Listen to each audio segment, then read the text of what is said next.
Eora. A world where mortals live, die, and are reborn through the turning of the wheel. The cycle of reincarnation watched over by the gods, and made possible through pillars of a mystical substance known as Audra. 5 years ago, you traveled from your home to the Deerwood, a nation that had waged war against the incarnated god of light, Eothas, resulting in his destruction. The country suffered from a plague of hollowborn, infants born without souls, that many believed was punishment for killing a god. In an ancient, secluded ruin, you witnessed a secret ritual that inadvertently transformed you into a watcher. One who can see and speak with souls. The ritual also gave you horrible visions, waking nightmares of a past life that threatened your sanity. To put them to rest, you pursued the man who had led the ritual, a seemingly immortal agent of the gods, known as Theos Ix Arcanon. With divine assistance, you confronted and defeated Theos, ending your visions and resolving the Hollowborn crisis. In so doing, you also learned the great secret that Theos had protected. That the ancient empire of Anguith had transformed themselves into gods. Your visions finally put to rest, you retired to the castle of Cadnua, built atop a massive statue of pure Audra, where you ruled in relative peace and prosperity.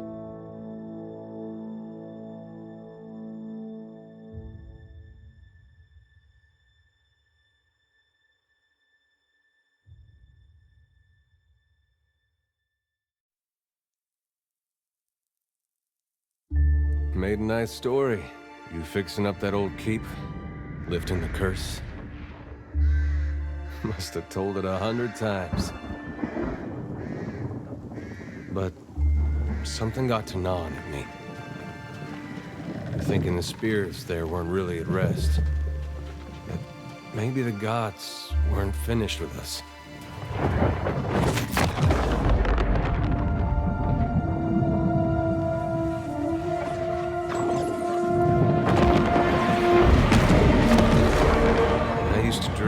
My God came back.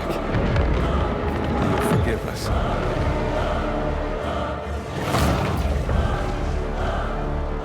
Last the trouble with dreams.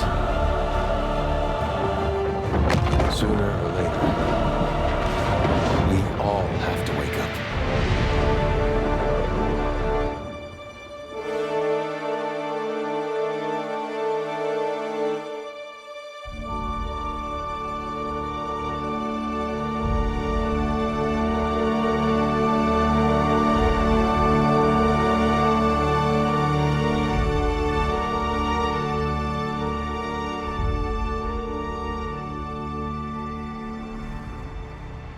And so you wake to a sleepless world, the in-between of life and death. Follow your memories. You have been here before.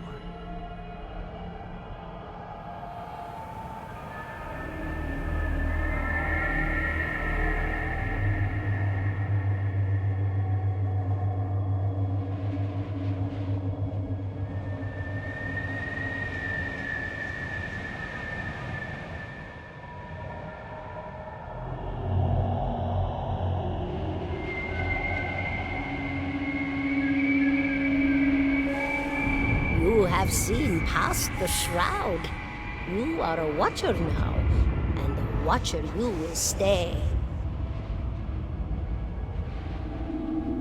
A watcher sees souls, knows their pasts, and the souls see them back.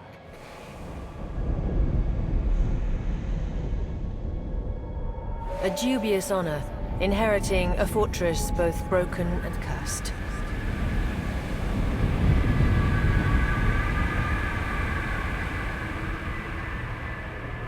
What is a god?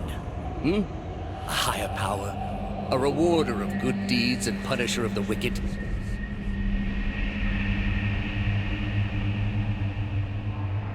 The gods aren't real, but something else entirely. Something created by people.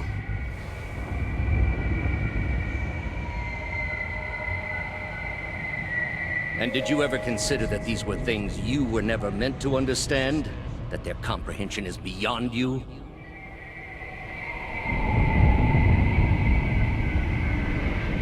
Let the world see. Let them decide what to do.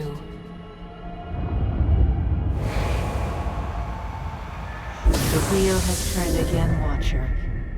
Come.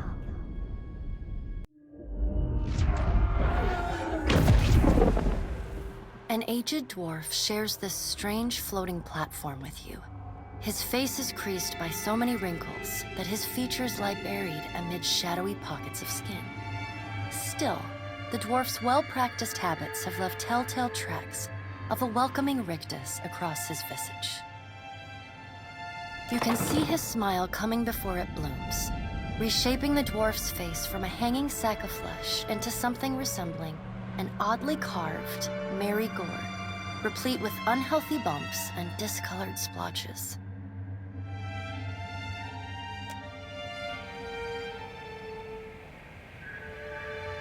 The creases of the dwarf's face tighten into a smile as he gives you a courteous nod.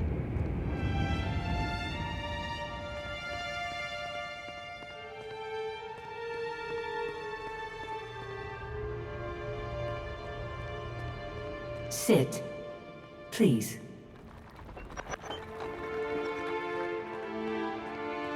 Thank you for joining us, Watcher of Cadnua.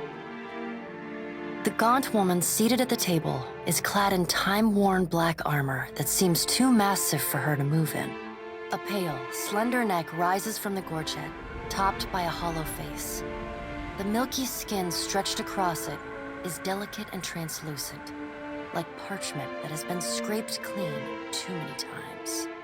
She is preoccupied with the arrangement of cards on the table between you. With each movement, her armor squeaks and groans as though bearing an incredible weight. She places a final card, gives a nod of satisfaction, and raises her eyes to meet yours. Your brush with the divine has drained you of your powers, fractured your memories. Look upon these cards. They represent the courses of your life. You alone know best how they flowed. Arrange them to fit what you remember.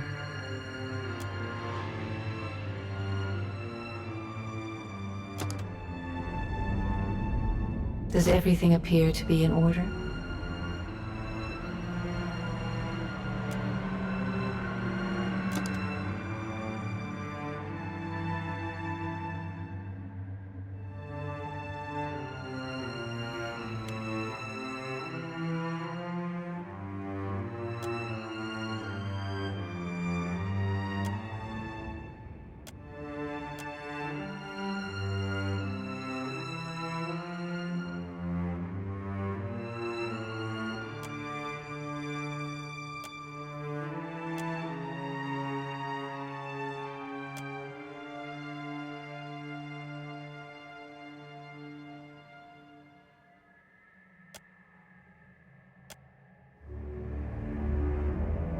Does everything appear to be in order? Good. Welcome to the Beyond. I am Berath. One half, anyway. She points a finger in the direction of the dwarf who led you here. Though the movement is slight, her gauntlet squeaks like a rusty hinge. The dwarf's rictus returns as he nods in the woman's direction. Tell me, do you remember when we last met? You came to that tower seeking our aid. You prayed for help in reaching Theos, beyond the Court of Penitence, but would not pledge yourself to me.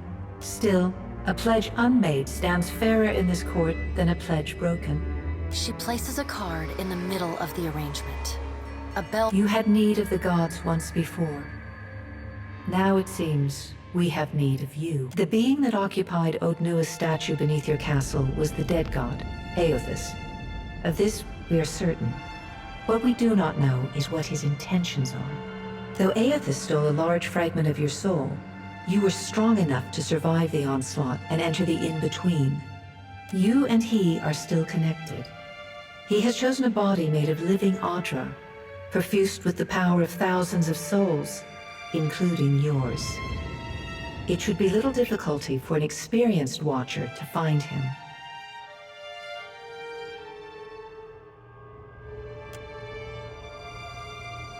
Taking a physical form in Eora is fraught with peril. Most mortal minds and bodies are incapable of containing divine power. It can lead to problems, as Eothas learned not long ago.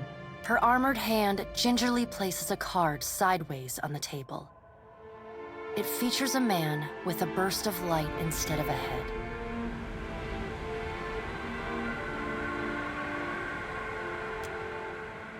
Did you care for the souls of the Deerwood who clung to you as they stumbled blindly through the in-between? You are a beacon to all of the lost, Watcher. Your soul gleams as brightly to them as Audra itself. For a moment, there is a glint in the blackness of her eyes. A flash of wondrous recollection. Those who have fallen in Eothas' wake are trapped inside him still. If you will not help them, who will? Of course, if that doesn't convince you, I can always return you to the wheel and find someone else to pursue him. Good. Before you return to Eora as my herald, you must remember who you were, the last whisper of life and death. For a moment, the sockets of her eyes darken, leaving the pits of a death's head gazing out at you. When you can picture your own face, the Beyond will lead you back to your own kind, to the world of mortals.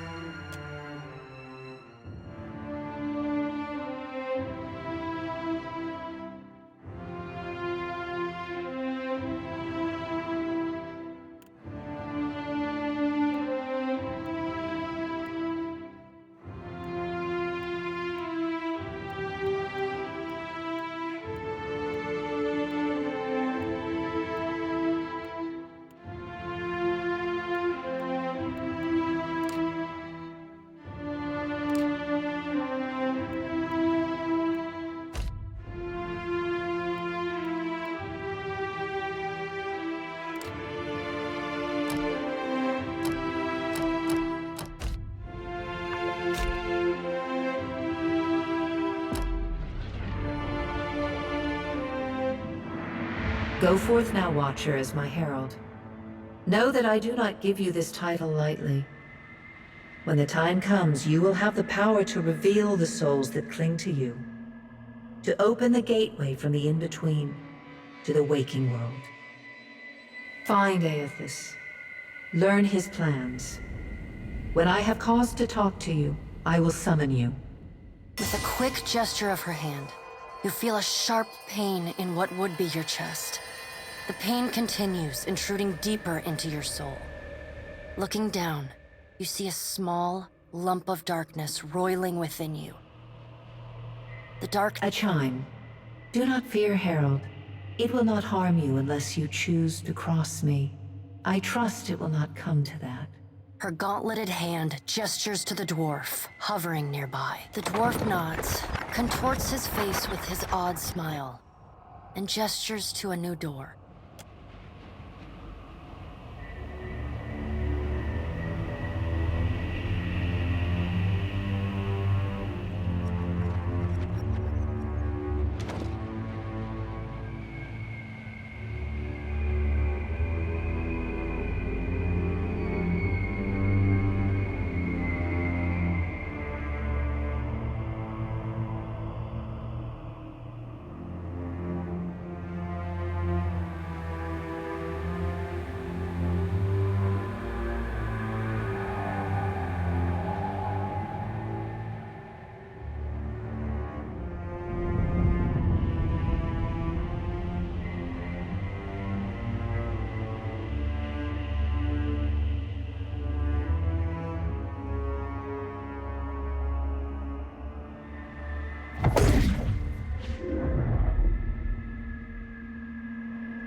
The return to your body feels like waking after a fitful drunken sleep. The rocking of the ship sends pain jolting through your limbs. Crashing waves hammer inside your skull. Adair watches over your body with a glazed look, taking long, even tokes from his pipe.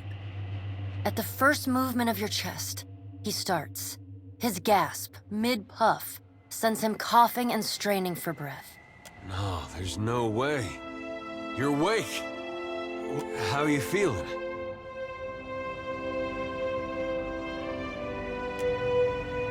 Sure. You've been out a long time. I hate to cast a pall over your recovery, but I'm afraid I have some bad news for you. The voice echoes from inside the bust. The remains of the steward of Cad Nua. Cad Nua has been destroyed. Eothas possessed the statue of Maros Nua and rose from the ground, consuming the souls of all nearby. It is only by the exceptional strength of your soul that you survived. And even then, just barely. The further Eothas withdrew, the weaker you became. We chartered this ship and followed him to the Deadfire Archipelago. I know not how, but it seems he has retained a piece of your soul, and proximity to it has brought you back. How could you know all that? You've been faking on us. He pokes at your shoulder with one finger. Misfortune's brewing topside. Migrants fires the captain stirs. An older man with ale-sour breath rubs his bloodshot eyes and stares at you. Engrim, the smell of drink on your breath could wake the very dead. Now what's this about? Pirates. They're demanding parley with you, Captain. I know this is asking a lot, but you better arm yourself and get on deck. Should be some gear in there. He indicates a nearby wardrobe.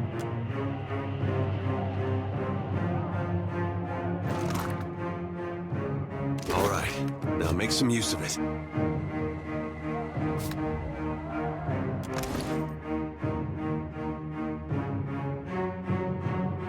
The pirates of Deadfire are notorious. I suggest you deal with them quickly. The pirates of Deadfire are notorious. I suggest you deal with them quickly. Well, what have we here? A little sloop? Lost and alone in the storm?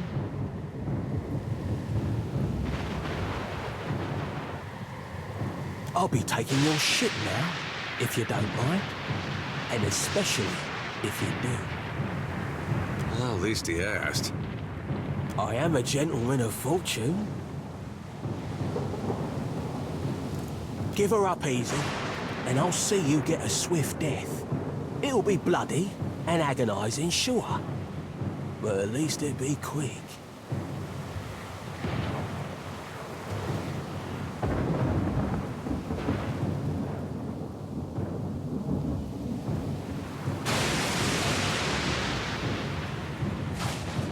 Now you're getting it.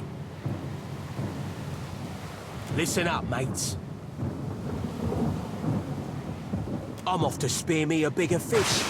One with sharper teeth like. I'm trusting you lot not to cock this up. Don't damage the sloop when you take it. Play with the crew if you'd like, but don't bring me any prisoners. None that are alive. You heard, Benwith! After him!